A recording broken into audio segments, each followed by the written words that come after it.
Chapter 6. Rain Wallace was in clear view across the driveway when Liam emerged from the hotel. The limo driver had left in his limo, the bellman and gardeners had dispersed, and she sat alone on the grass, in the median beside the curb next to the dog, with her legs curled beneath her. Captured in the glow of torchlight, with her red hair a silken mantle across her shoulders and her hand gently stroking the injured dog, she looked ethereal.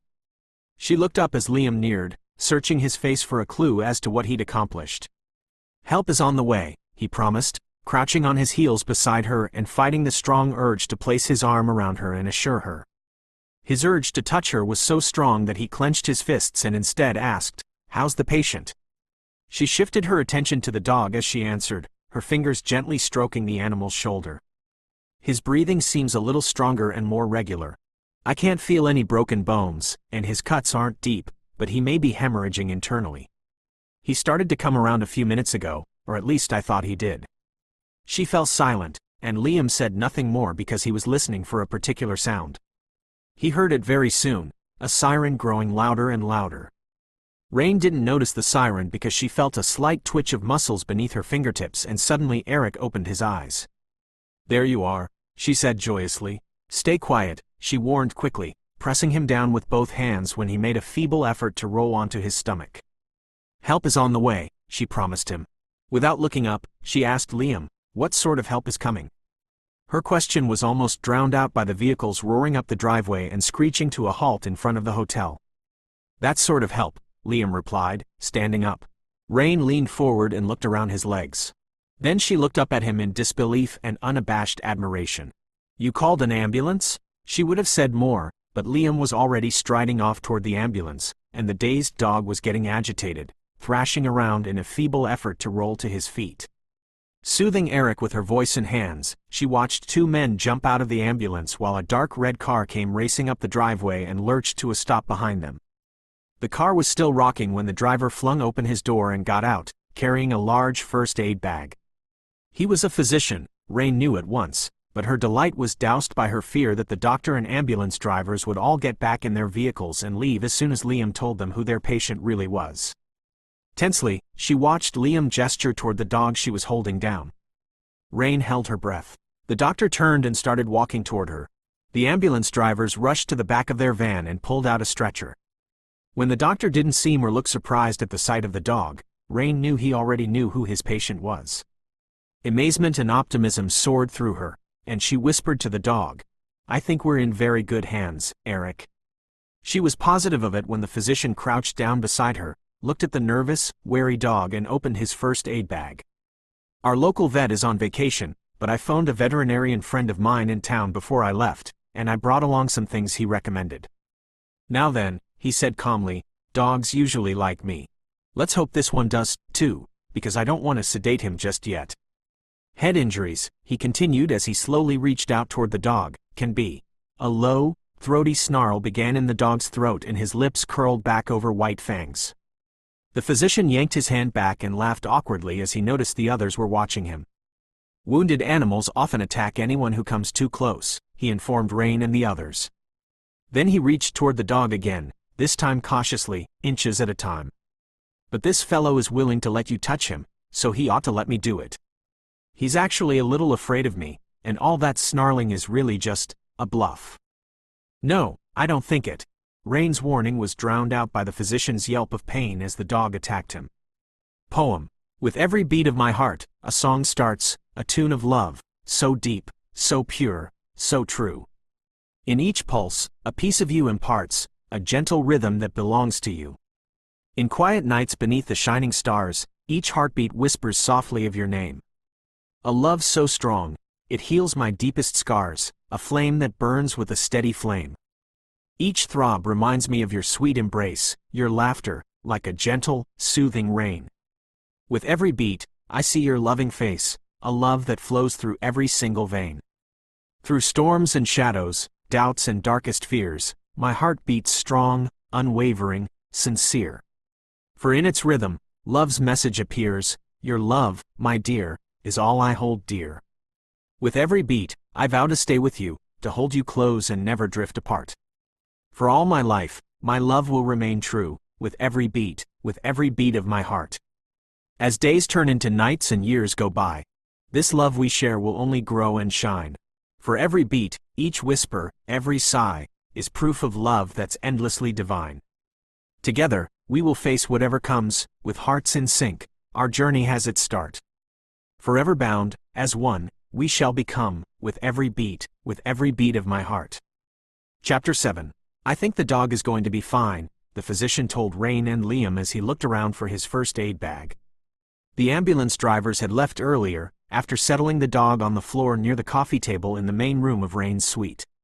He'll sleep through the night, assuming I gave him the right dosage. Tomorrow, you should take him over to town and let a vet there have a look at him and take some x-rays of his skull and shoulder. I can't thank you enough, Rain said sincerely, and I'm terribly sorry about your arm. She apologized for the bite he'd received from the dog. The bite isn't extremely deep, but it is rather painful, he replied stiffly while collecting bandages and antiseptic from the table near the terrace doors. And of course, now there's the question of rabies to consider. Rain stifled a smile that was part anxiety and part mortification. I thought you said that whoever you spoke to at the hospital just now told you there hasn't been a case of rabies reported on the island in years? Yes. However, it's important that you keep that animal with you until you leave. After that, I'll take care of him. I wish you would let me take him with me now. I want to look after him myself while I'm here, Rain said. She had a feeling the physician would prefer to euthanize Eric to find out immediately if he had rabies, rather than wait out a 10-day quarantine period to see if Eric developed symptoms of it. If he shows any symptoms of rabies while he's with you, I need to know about it immediately so that I can be treated. Agreed? Absolutely, Rain said, and nodded for emphasis. And you understand clearly what those symptoms are? I wrote them down right here, Rain said, holding up the tablet. If this dog were to disappear before 10 days from now, the doctor lectured, I would have to undergo treatment for rabies, whether he actually has rabies or not. Liam had heard enough about this highly unlikely eventuality that didn't need to be addressed unless it became an unlikely reality. The dog had been so weak and disoriented that his bite had barely broken the doctor's skin, but the man had howled in pain and bandaged his arm as if a major artery had been severed. We understand perfectly, Liam said smoothly, and ushered the doctor to the door. We'll keep him on a leash when he goes outside, he added, and swept the door open. In the doorway, the doctor hesitated and turned back around. Do you have a leash? No. I'll get one in the morning. The man still balked. You'll do it first thing in the morning? At the crack of dawn, Liam averred, and, putting his hand lightly on the other man's elbow, he turned him around and propelled him unceremoniously out the door. Rain watched that maneuver from the other side of the room, amused and impressed by Liam's sang-froid and his swift efficiency in times of stress. In the few years she'd known him, she'd criticized him soundly, and unjustly, for how he'd once called her ugly as a teen for having pimples and braces, and how he'd ignored all of her love letters, and for all the rumors of him changing women like a piece of clothing.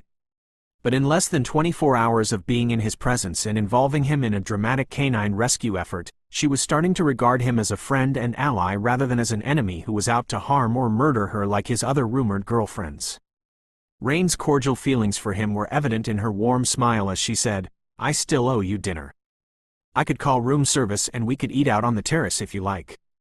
Since Max planned to arrive the next evening, Rain suggested the only other alternative she could offer. Or would you rather forget about dinner and let me pay for your shirt instead? She wondered if Liam would notice that she'd limited him to only those two choices, but his reaction was so nonchalant that she decided he either didn't notice or didn't care. Dinner here will be fine, Liam replied. You owe me a meal, he added mildly, and I always collect on debts that are owed to me. She was obviously expecting a boyfriend to arrive the next day, he realized, or else she'd have offered an explanation for not being able to have dinner with him some other night. A boyfriend who paid for all of her expenses in the hotel, he thought grimly. Rain folded her arms loosely across her chest and regarded him with amusement. Do you really? Always, he replied, reaching for the hotel services folder on the desk. Then how much do I owe you for the physician and ambulance?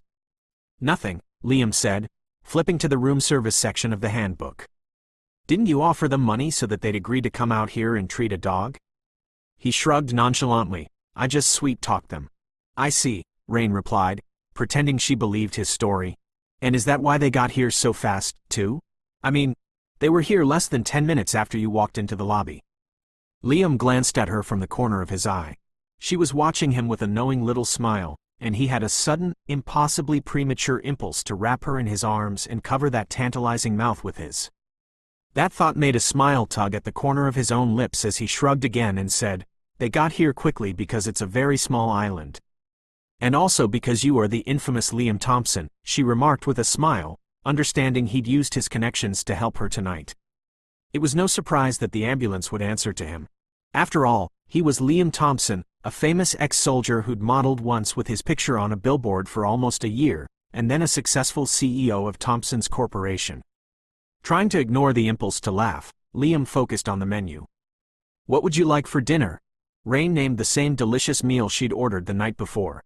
"I think I'll have the sea scallops and a prawn and avocado salad," she said, bending down to check on the sleeping dog.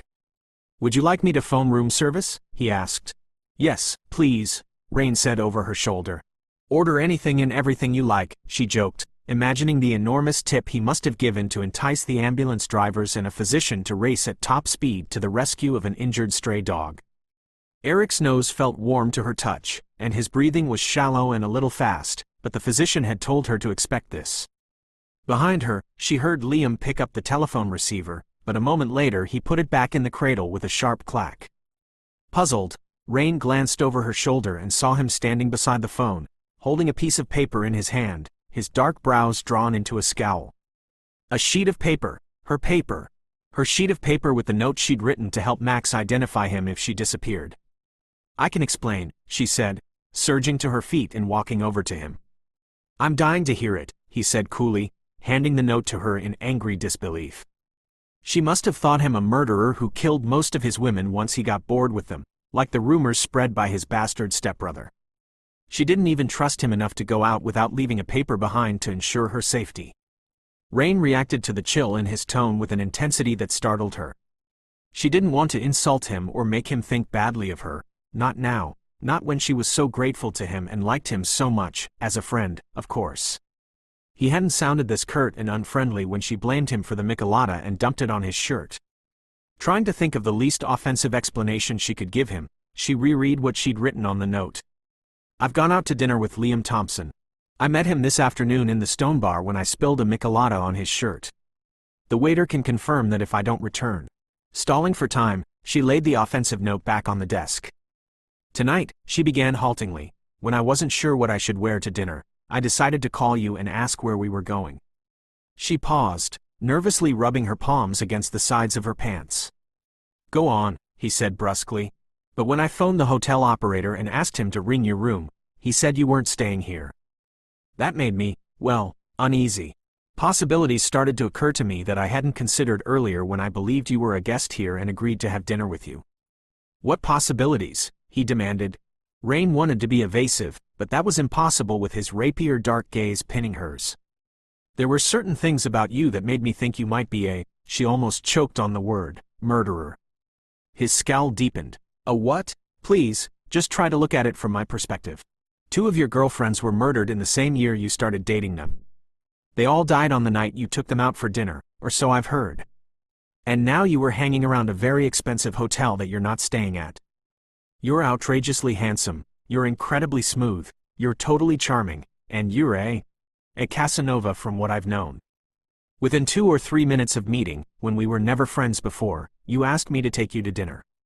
His expression hadn't softened a bit, which told Rain 2 things. He wasn't flattered by her complimentary remarks about his looks and charm, nor was he pleased that she called him a Casanova.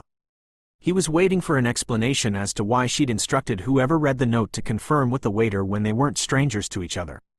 Raking her hair back off her forehead, she admitted the entire embarrassing truth.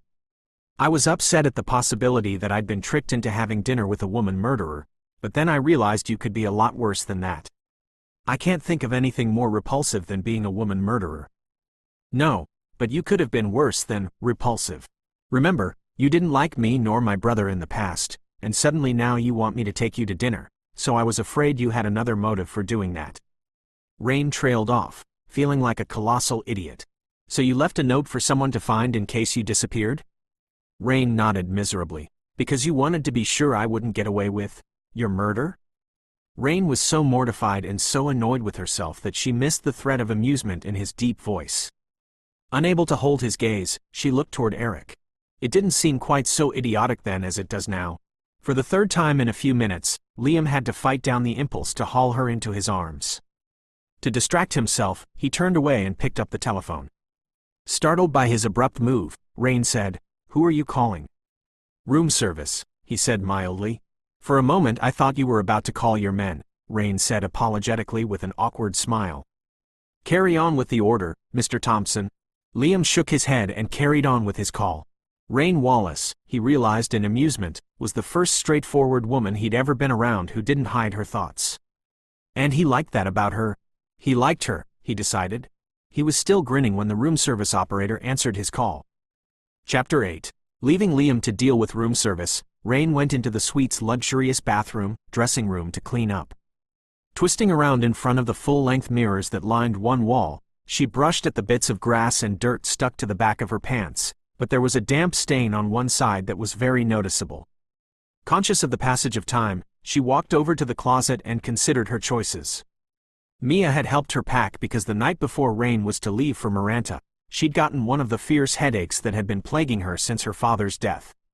Mia had chosen outfits that were suitable for a romantic holiday with Max, and none of them seemed completely appropriate for this particular occasion with Liam.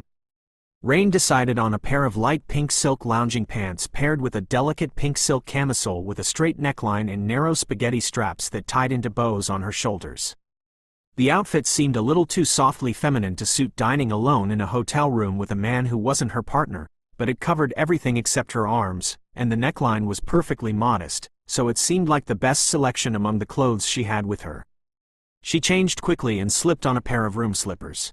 At the mirror above the sink, she paused just long enough to run a brush through her hair and put on fresh lip gloss. She was absolutely determined to atone for everything she'd put Liam through by making the rest of his evening as enjoyable as she possibly could, and that meant not keeping him waiting alone any longer than necessary. Rain's phone began ringing in the main room while she was applying lip gloss, and she reached automatically for the door to go pick it up. Then she hesitated and let it continue ringing. Max phoned every night at about this time, and this call was undoubtedly from him. If he was calling to explain that he couldn't make it to Maranta the next afternoon, then he'd probably be relieved to leave that message on voicemail for her. If he was calling to confirm that he was going to arrive as planned, she could listen to his message later. Right now, she had a rather urgent debt to repay to the man in the next room, and the only way she could repay it was by being the best hostess she could possibly be. That was one thing Rain knew how to do rather well, having grown up in a family who owned a chain of restaurants. They were all brought up to know how to be good hosts. That had been one of the reasons she'd wanted to be a journalist rather than follow the family legacy, but it seemed it was true what they say: you can never run from your destiny. If she had been interested in the family business right from the start, Jason wouldn't have had the chance to do what he did. But rather than dwell on that again, she dismissed the thoughts and put her lip gloss down. She took a last glance at herself in the mirrored wall behind her.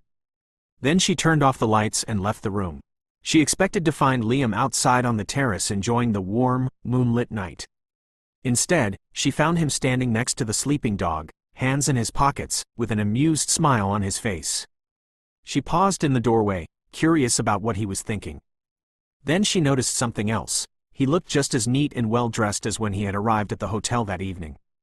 His thick black hair was perfectly cut and styled, without a strand out of place. His white shirt and black trousers were completely unwrinkled, and his black loafers were spotless. He had draped the navy blazer he wore earlier over a chair and rolled up his shirt sleeves to his forearms.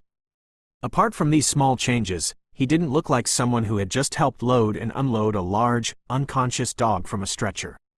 Earlier that day, in the dim light of the restaurant, she had been too embarrassed about spilling a michelada on him to notice much beyond the fact that he looked even more handsome than he had years ago. Tonight, she'd been too busy with Eric to actually study the man who gentlemanly responded to her appeal for help, but now she realized Liam Thompson wasn't merely handsome, he was absolutely gorgeous. He was about 6 feet 3 inches tall, with extremely broad shoulders, a muscular chest, and narrow hips. His face was tanned, his jaw was as sharp as a blade, and his brows were thick and straight above dark-lashed eyes that she already knew were a deep ink black. Normally, Rain was unimpressed with exceptionally handsome men, because they were usually either vain and shallow or subtly effeminate, but this man, who she'd made herself hate for the past 11 years for something as silly as being called ugly at 17 years, was thoughtful and kind, and he was thoroughly male. Standing still in the living room with his hands in his pockets, he radiated strong masculinity and sex appeal. All of those attributes, combined with his wry sense of humor and sophistication, made Rain decide that he was, in every respect, the most attractive man she'd ever encountered. No wonder glamorous, sophisticated women would gladly drop into his arms when he beckoned them, Rain thought. She, however, was neither glamorous nor very worldly, and for once, she was rather glad of those shortcomings.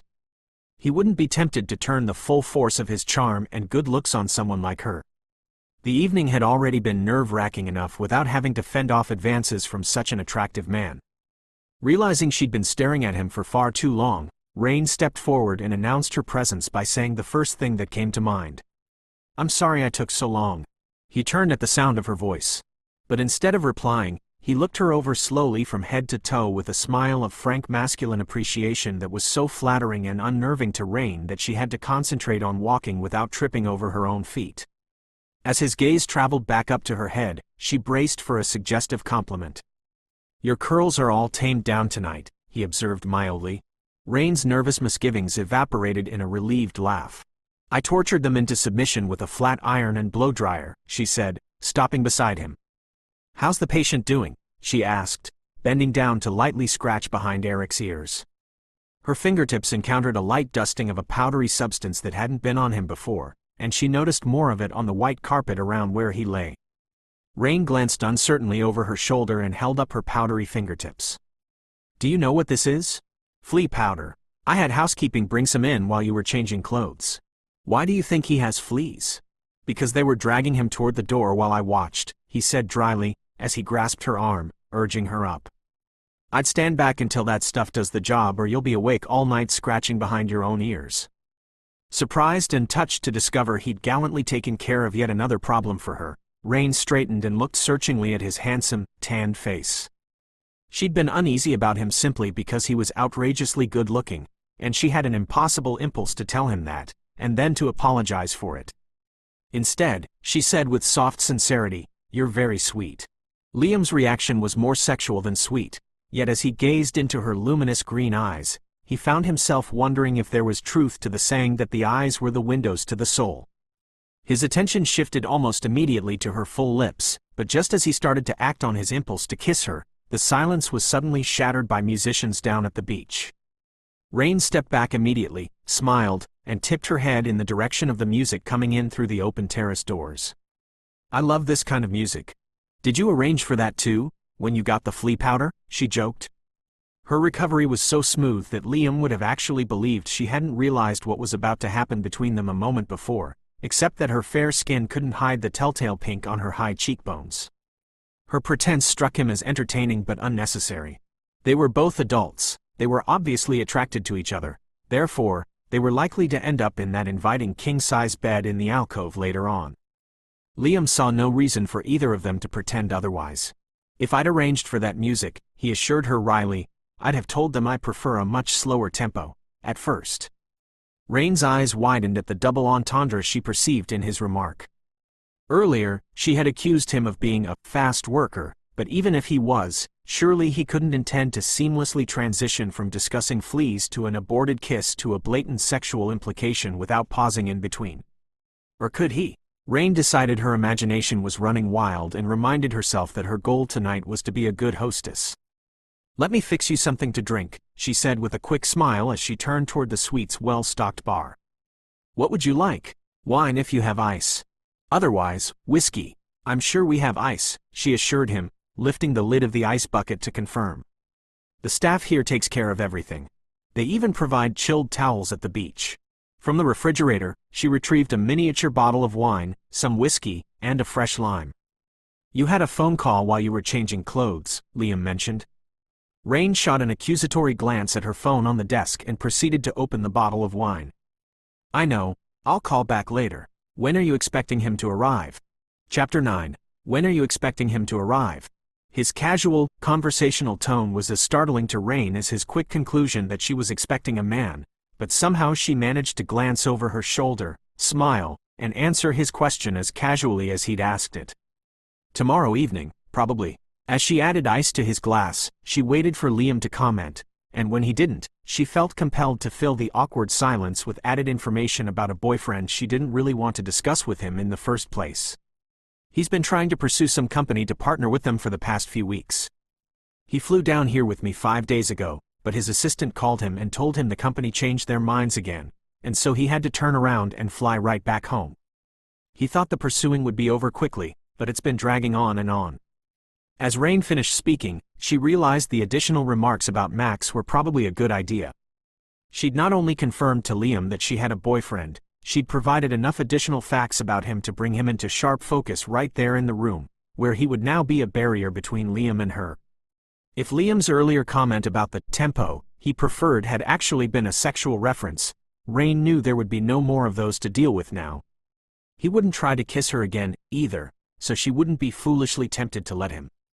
No matter how likable he seemed or how attractive he was, the fact remained that Liam was a Casanova, who would only play with women's hearts and toss them aside once he was done, and they were alone together in a hotel room. "We've been in a relationship for years," she threw in for good measure, to further eliminate any lingering chances of overtures and temptations. Rain poured the wine over the ice in Liam's glass, serenely certain that everything she'd said about Max would ensure that the lovely evening ahead would be completely free of any more unnerving sensual undercurrents. Liam watched her, completely satisfied that the busy boyfriend was no obstacle whatsoever to their going to bed together tonight. It was apparent to him that Rain didn't imagine she was in love with this boyfriend. Women who believed they were in love gave off unmistakable signals, particularly when they spoke of their lovers, and Rain Wallace wasn't giving off any of those signals. The boyfriend wasn't even likely to be an annoying inconvenience if Rain and he decided they wanted to enjoy each other for an additional day or two. In Liam's experience, businessmen who predicted that they could successfully convince another company who'd rejected them at first in a few days were either deluding themselves or trying to delude someone else, in this instance, Rain. In his mind, Liam envisioned a prosperous, middle-aged businessman who'd managed to dazzle Rain with his wealth after her family had lost everything and promised to give her a better life. He'd never heard any words about her being in a relationship. She must be hiding it because he was way older than she was. He could have confirmed his suspicions with a few questions, but it was disadvantageous to the mood of the evening to further discuss another lover with her. Besides that, Liam felt it would be in bad taste for him to pry into the absent man's personal life at a time like this. Under his personal code of sexual conduct, sleeping with another man's woman was perfectly allowable if the lady was willing. However, discussing the absent man with her was a needless and tasteless invasion of the man's privacy. It was ungentlemanly, and Liam disliked ungentlemanly behavior. Unaware that her discussion of Max had accomplished exactly the opposite of what she thought, Rain added a slice of fresh lime to the drink, and handed Liam the drink. When she held the glass out, he made a silent joke about the michelada she'd spilled on him earlier by stepping back and eyeing her warily before he cautiously took the glass from her outstretched hand. Of all his attractive qualities, Rain decided she liked his disarming sense of humor best, undoubtedly because it was easier to forget his good looks and relax when they were joking with each other. Smiling good-naturedly at his jibe about the michelada, she asked the first question that came to mind. "Where did you learn to speak Italian?" "In Italy," he replied, and took a sip of his drink. "When were you there?" "When I was 10 or 11. He seemed a little unforthcoming on the subject, but Rain stuck with it anyway, because it seemed like a good conversational starting place. "Why were you in Italy at that age?" "I went to Europe with my father because he had some important business to attend to in Milan." "I've never been to Milan," Rain said as she turned away and headed back toward the wine cabinet, "but it's definitely on my list." "Do you know what I think of whenever someone mentions Milan?" "No," Liam replied, studying the easy, self-conscious grace of her walk and the way her dark red hair tumbled in a gleaming waterfall of waves and curls halfway down her back. "What do you think of when someone mentions Milan?" She shot him a rueful laughing look over her shoulder as she crouched down in front of the refrigerator. "The same two things you do, I'm sure. Beautiful women and high-fashion design?" Liam speculated with a smirk. She stood up with a bottle of wine in her hand, but instead of saying he was correct, she fumbled with the top on the bottle for several seconds, trying to get it off. Intending to offer to help her, Liam started to walk forward. Then he realized her shoulders were shaking with laughter and he stopped in surprise. Rain wasn't surprised at his words. What more would she expect from a Casanova? "Whenever I think of Milan," he stated with certainty, "that's the first thing that comes to my mind. Beautiful ladies in designer wear. And whenever someone mentions Amsterdam, all I see are window prostitutes and restaurant menus with marijuana."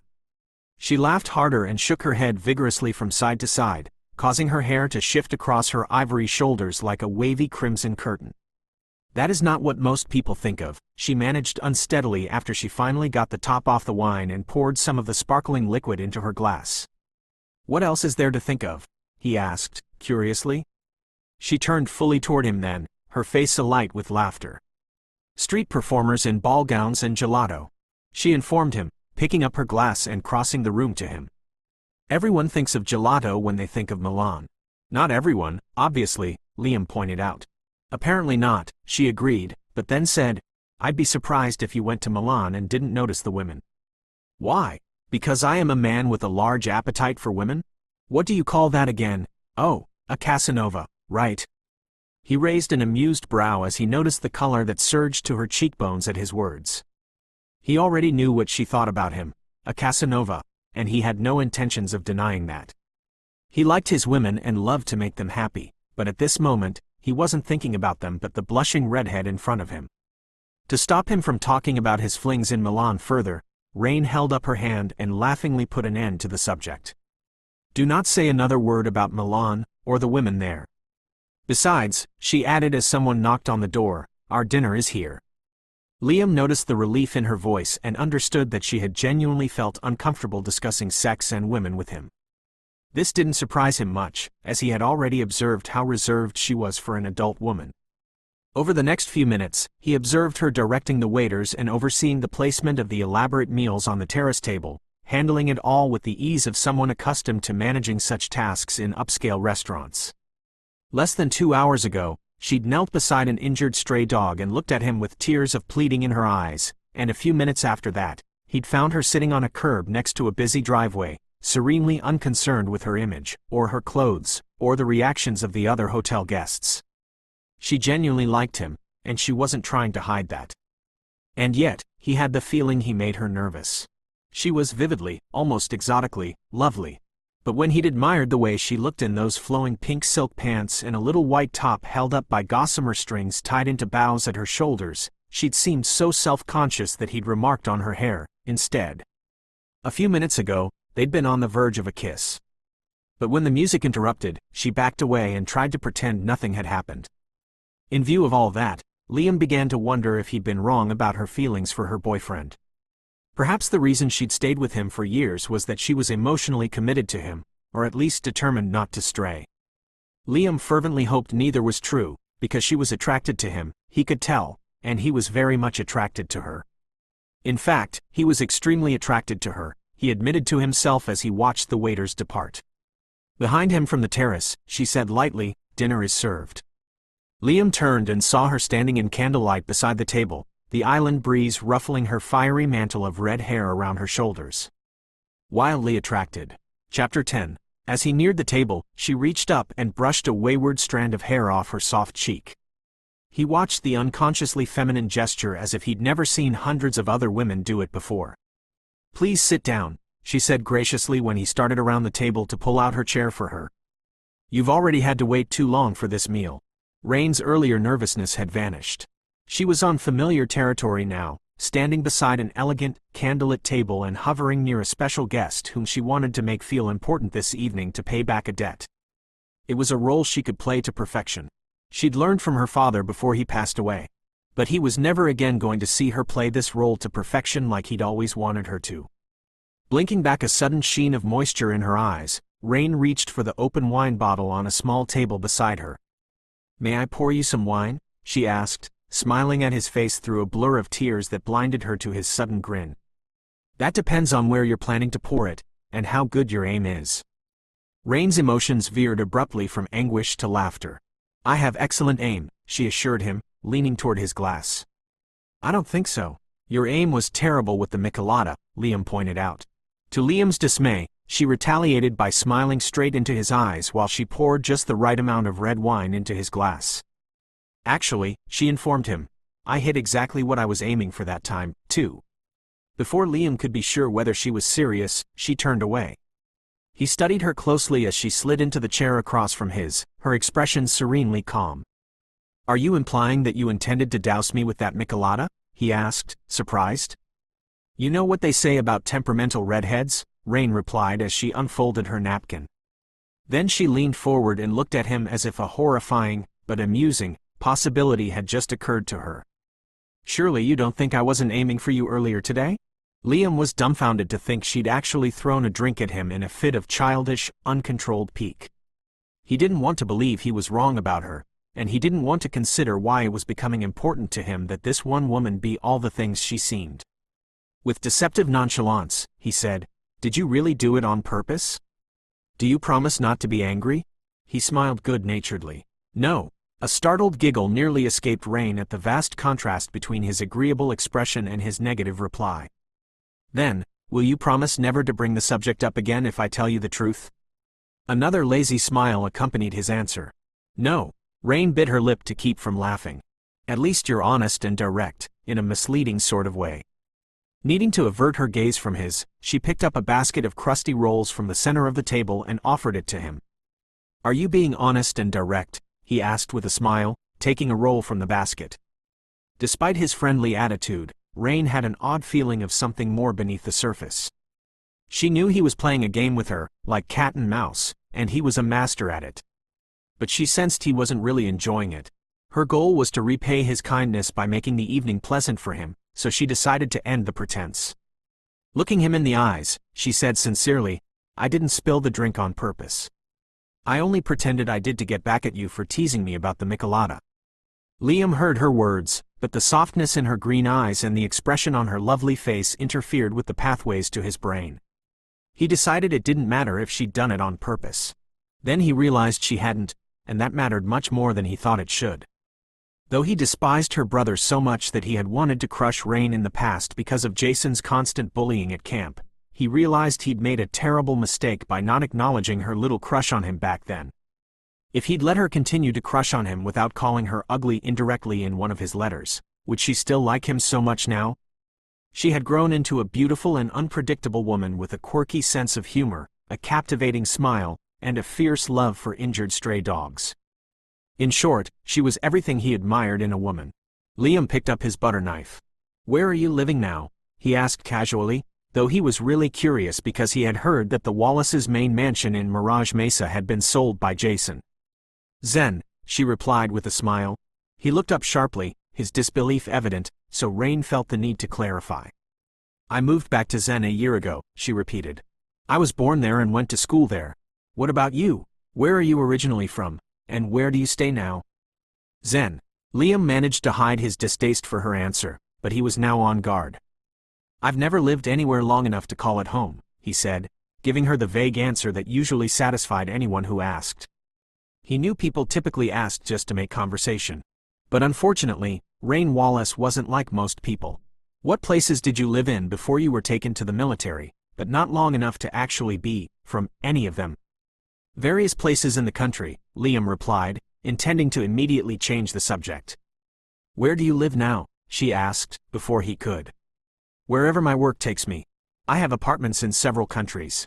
His work occasionally took him to Zen too, but he didn't want to mention that to Rain, because he wanted to avoid the inevitable discussion about where he lived there and his family. Though many knew the Thompsons, none knew what actually happened in the family circle and why he was now trying to distance himself from them and the city they lived in. Talking about his family home would bring up the topics he was avoiding, and the last thing he wanted to do was discuss what actually went wrong with his family after his father's death years ago. Rain waited for him to offer a clue as to which countries and cities those apartments were in, or what he had been up to lately, as she knew little to nothing about him personally nor his family. All she knew was that he was a Thompson. When he didn't, she assumed he wanted to skip those specific topics. That struck her as odd. In her experience, men loved to talk about their work and achievements. She didn't want to pry into information Liam didn't want to offer, but she couldn't gracefully switch immediately to another topic, so she said instead, "What about your family members? I thought you had siblings a while back?" None were blood-related. When she looked at him strangely, Liam said, "From the expression on your face, I gather you find that a little odd?" "Not odd, just difficult to believe." On the assumption that if she offered personal information freely, he might be inclined to follow suit, Rain said, "I am the only daughter of the Wallace family, as you may have heard. I went to Ivy Grove University in Zen City, and after I graduated, I got a job at the country's top radio station." With a feeling approaching amused disbelief, Liam realized that he actually knew nothing about Rain despite the fact that she was his best friend's wife's friend. He never knew she even worked at a radio station and believed all this while that she worked in the family business like most of the rich, spoiled girls. "Why did you decide to go for journalism instead of the restaurant business? I suppose you probably had enough of that business when you were growing up," he added, answering his own question. "It wasn't exactly like that. I just wanted to do something different to stay away from the media's attention. I hate being the center of attention, so I decided to be the one who'd make people uncomfortable instead of the other way around," she said with a small smile, wishing she had at least paid more attention to the family business to be of use when her father was alive. She didn't know why she was telling Liam Thompson about her life, but talking to him strangely made her feel better and made her forget about her grief. Perhaps she was so lonely that she didn't mind being in the company of a Casanova. If it were in the past, the thought of sitting with him would have made her so angry she couldn't imagine even having a conversation with him like they were friends. But now, she wished they'd keep on talking and the night would be longer than usual. It had been a long time since she enjoyed male company other than Max, who never gave her the attention and time she deserved as his girlfriend.